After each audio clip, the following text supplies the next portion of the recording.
ক্লান্তি আসে নামে, দিনের শেষে ক্লান্তি আসে। নিজের সঙ্গে মনে হয় যে কি পেলাম, অনেকটাই দিলাম, তাই না? অনেকটাই দিলাম, কি পেলাম তার বদলে? অনেক সম্পর্ককে তো পাগলের মতো ভালোবাসলাম, বদলে কি পেলাম? নিজের সত্তাকে হারিয়ে অন্যকে ধরলাম, কিন্তু সে তার কড়ায় গন্ডায় হিসেব মিটিয়ে নিল। সারা জীবনের সঞ্চয় জড়ামা করে একজনকে সাহায্য করলাম, ফিরে কিছু এলো না। সত্যি কি ফিরে কিছু এলো না? কখনো কখনো দিনের শুরুটা কি মনে হয় যে ক্লান্ত, অবসাদ, স্বপ্নের মধ্যে হানা দিচ্ছে অসংখ্য ভয়। মনে হয় এটাতে অবাক হওয়ার কিছু নেই। মায়ের পথ ধরে চলাটা মাঝে মাঝে এরকম স্রোত আসে।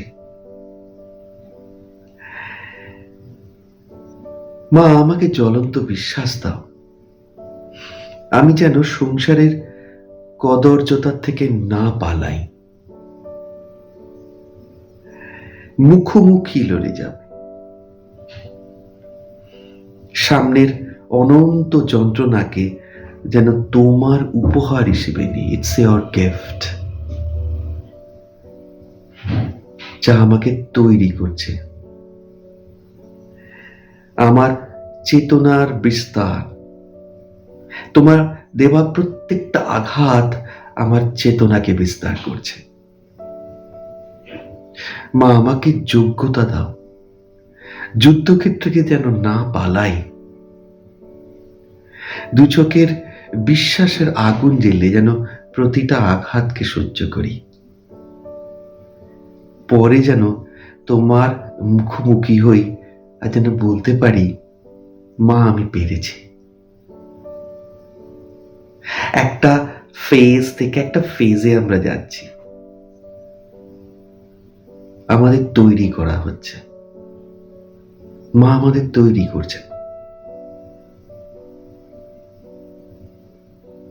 এতে যেন আমরা একটা মুহূর্তের মধ্যে নিজেদের না ভাবি যে আমি কেন, আমাকেই কেন।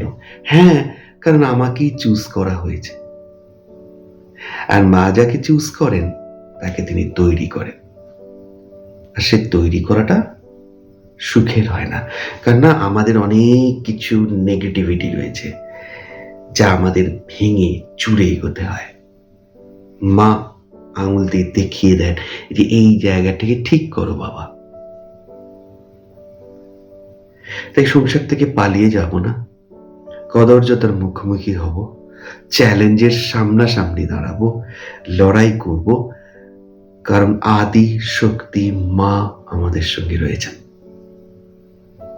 যখনই মা আমাদের সঙ্গে রয়েছেন, তখন কে আমাদের বিপক্ষে আছে? তাই আজকের কথা, যদি মা আমার সাথে থাকেন, তাহলে আমার বিরুদ্ধে কে আছে? ভাববার বিষয়। মাকে নিয়ে আনন্দে থাকবেন। জয় ঠাকুর, জয় মা।